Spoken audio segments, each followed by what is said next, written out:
عراق میں بھوک سے مرے ہیں، ان کا ذمہ دار سعودی عرب ہے، پاکستان ہے، یا وہ 27 اتحادی ممالک ہیں جو سارے غیر مسلم کنٹریز ہیں جنہوں نے 27 ملکوں نے مل کے عراق پہ حملہ کیا تھا اور جھوٹا الزام لگایا کہ ان کے پاس کیمیکل ہتھیار ہے.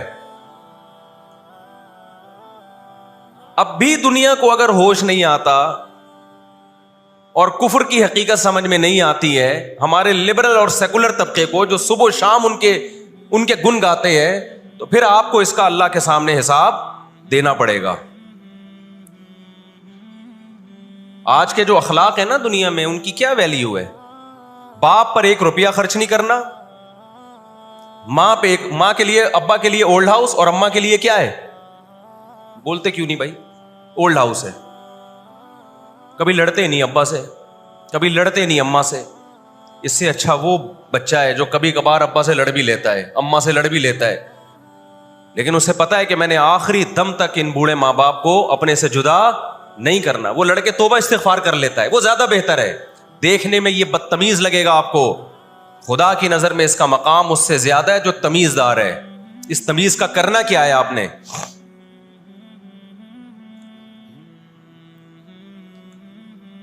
کہاں گئی وہ عالمی طاقتیں؟ کہاں گئے وہ تہذیب کے ٹھیکیدار جو ہمیں تہذیب سکھاتے ہیں؟ ساری دنیا ایک بات جانتی ہے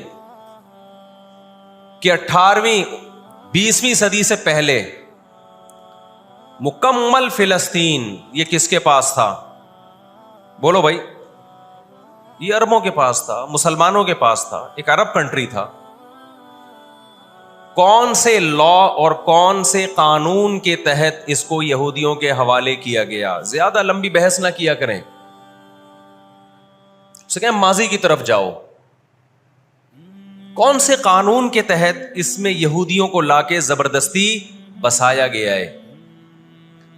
آج بہت سے لبرل لوگ، سیکولر لوگ، یا وہ مذہبی لوگ جو اصل میں ان کے دماغ میں سافٹ ویئر سیکولرزم ہی کے انسٹال ہوئے ہوئے ہیں، انہوں نے لبادہ مذہب کا اڑا ہوا ہے، آج وہ بھی چھپے لفظوں میں اسرائیل کی حمایت کر رہے ہوتے ہیں کہ جی زمینیں تو فلسطینیوں نے بیچی تھی یہودیوں کو.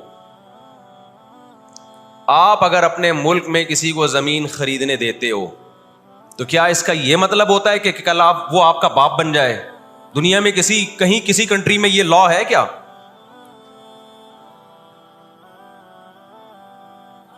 آپ نے اجازت دی اپنے پڑوس میں آ کے کسی شخص کو رہنے کی، کل اس نے آپ کے مکان پہ بھی قبضہ کر لیا،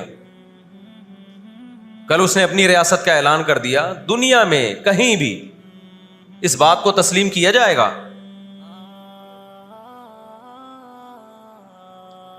دنیا میں 2 بڑی جنگیں ہو چکی ہیں، ان دونوں بڑی جنگوں میں کہیں بھی کسی مسلمان کا نام بولو نہیں آئے گا، کہیں بھی نہیں آئے گا کہ یہ کسی فلاں مسلم کی وجہ سے ہوئی ہے یہ جنگ. اور اب تیسری جنگ عظیم کی طرح، اور یہ جنگ ہوگی، یہ ذہن میں رکھیں، کیونکہ فلسطینی کسی قیمت پہ بھی یہودیوں کا تسلط فلسطین میں برداشت نہیں کریں گے. They fight to die. وہ لڑ کس کے لیے رہے بھائی؟ بولو موت کے لیے. جو موت کے لیے لڑتا ہے اس کو تو زمین چاہیے ہی نہیں، اس کو اپنا فرض ادا کرنا ہے. بھائی نہیں ہو سکتا، یہ نہیں ہو سکتا. اگر آپ فلسطینیوں کو دبانے کی کوشش کرو گے کہ جنگ کے زور سے ہم ان کو دبا کے ان پہ تسلط قائم کر لیں، تو 60-70 سال سے زیادہ عرصہ ہو گیا جنگ کے ذریعے ان پہ کنٹرول کرنے کی. اب تک کنٹرول، یہ 60 سال کا عرصہ بہت ہوتا ہے. اور اس میں آپ یہ نہ دیکھیں کہ چند یہودی تھے، چند ہزار یا چند لاکھ. اس کے پیچھے بہت بڑی طاقت جس کو امریکہ کہا جاتا ہے، اس طاقت کا بھرپور استعمال، اس کی مکمل سپورٹ کے بغیر کے باوجود بھی اب تک فلسطین پر مکمل کنٹرول نہیں ہوا ہے. انہیں کیا مل رہا ہے ان فلسطینیوں کو بھائی؟ آج وہ اسرائیل کے سامنے ہتھیار ڈال دیں، اسرائیل ان کو نیشنلٹی بھی دے گا، اسرائیل وہ لگژری لائف ان کو دے گا جس کا میں اور آپ تصور بھی نہیں کر سکتے. وہ لگژری لائف دے گا ان کو، لیکن وہ کسی قیمت پہ بھی آمادہ نہیں ہوں گے۔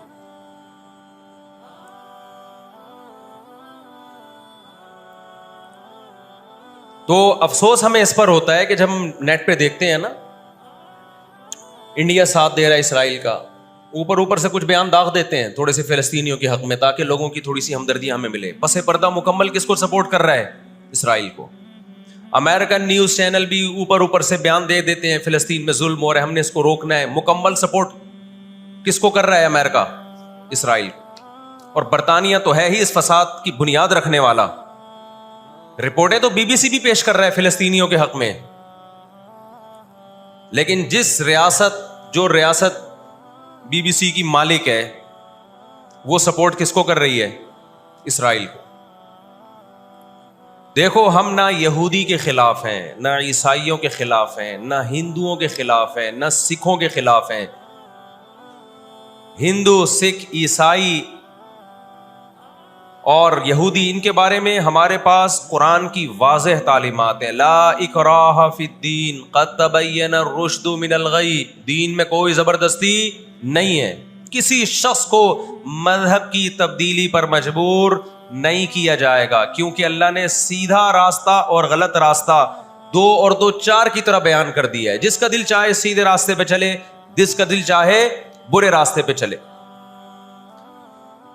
قرآن نے یہ بھی واضح کر دیا کہ آپ کسی پر زبردستی نہیں کر سکتے، تلوار کی زور سے کسی کو اسلام میں داخل نہیں کر سکتے۔ اے اللہ، ہم نے ان غیر مسلموں سے سلوک کیسا کرنا ہے یہ بھی قرآن نے بیان کر دیا۔ لا ینہاکم اللہ عن الذین لم یقاتلوکم فی الدین ولم یخرجوکم من دیارکم ان تبروہم، 28واں پارہ۔ جو بھی غیر مسلم ہے، چاہے وہ یہودی ہو، چاہے وہ عیسائی ہو، چاہے وہ ہندو ہو، سکھ ہو، بدھسٹ ہو، اللہ فرماتے ہیں اللہ تمہیں ان سے اچھے سلوک سے منع نہیں کر رہا، بلکہ اچھے سلوک کا اللہ تمہیں حکم دے رہا ہے۔ ہمارے نبی صلی اللہ علیہ وسلم جب کوئی یہودی بیمار ہوتا اس کی بھی عیادت کے لیے اسی طرح جایا کرتے تھے جیسے کسی مسلمان کی عیادت کے لیے جاتے۔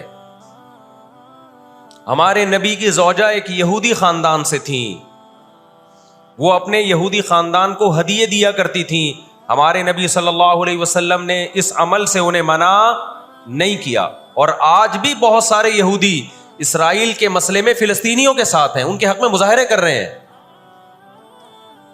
ہماری دشمنی یہودیوں سے نہیں ہے، عیسائیوں سے نہیں ہے، ہماری دشمنی ان یہودیوں سے ہے جو اسرائیل کو سپورٹ کر رہے ہیں۔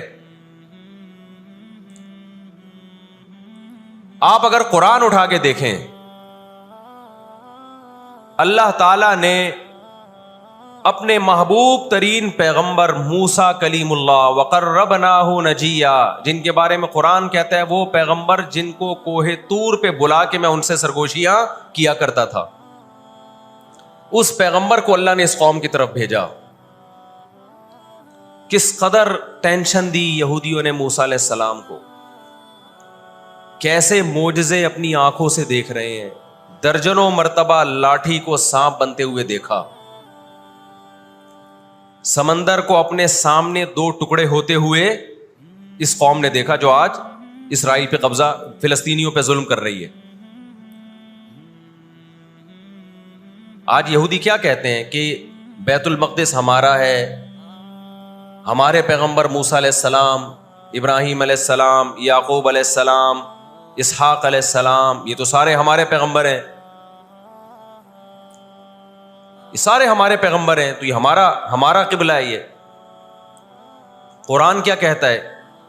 آپ سورہ بنی اسرائیل اٹھائیں، وَقَضَيْنَا إِلَىٰ بَنِي إِسْرَائِيلَ فِي الْكِتَابِ لَتُفْسِدُنَّ فِي الْأَرْضِ مَرَّتَيْنِ وَلَتَعْلُنَّ عُلُوًّا كَبِيرًا فَإِذَا جَاءَ وَعْدُ أُولَاهُمَا بَعَثْنَا عَلَيْكُمْ عِبَادًا لَنَا أُولِي بَأْسٍ شَدِيدٍ فَجَاسُوا خِلَالَ الدِّيَارِ وَكَانَ وَعْدًا مَسْئُولًا ثُمَّ رَدَدْنَا لَكُمُ الْكَرَّةَ عَلَيْهِمْ وَأَمْدَدْنَاكُمْ بِأَمْوَالٍ وَبَنِينَ وَجَعَلْنَاكُمْ أَكْثَرَ نَفِيرًا إِنْ أَحْسَنْتُمْ أَحْسَنْتُمْ لِأَنفُسِكُمْ وَإِنْ أَسَأْتُمْ فَلَهَا فَإِذَا جَاءَ وَعْدُ الْآخِرَةِ لِيَسُوءُوا وُجُوهَكُمْ وَلِيَدْخُلُوا الْمَسْجِدَ كَمَا دَخَلُوهُ أَوَّلَ مَرَّةٍ وَلِيُتَبِّرُوا مَا عَلَوْا تَتْبِيرًا۔ اللہ کہتے ہیں ہم نے تمہیں 2 چانس دیے بیت المقدس میں، 2 چانس، 2 دفعہ ہم نے تمہیں بیت المقدس پہ غلبہ عطا کیا، لیکن جب تم نے بدعمالی کی، تم اپنی تاریخ اٹھا کے دیکھو، 2 دفعہ تمہاری بیت المقدس میں دھنائی ہوئی ہے، 2 دفعہ تمہاری پٹائی ہوئی ہے بیت المقدس میں، اور وہ تمہاری بدعمالیوں کی وجہ سے ہوئی ہے۔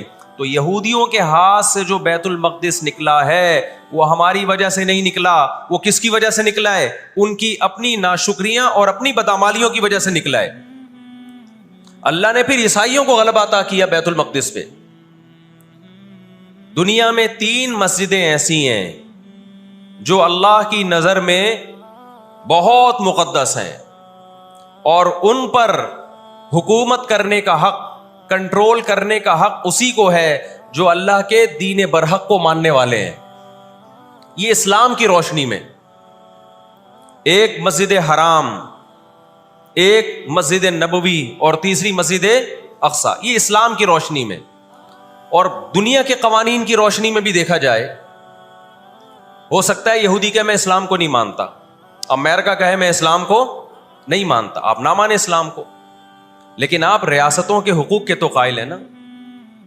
18ویں 19ویں صدی کے آخر میں دنیا میں جن ممالک کی لکیریں کھنچ چکی تھیں، پوری دنیا کا معاہدہ ہے، پوری دنیا کے ایگریمنٹ ہے کہ جس ریاست کو ہم نے تسلیم کر لیا ہم اس کے خلاف مسلح لڑائی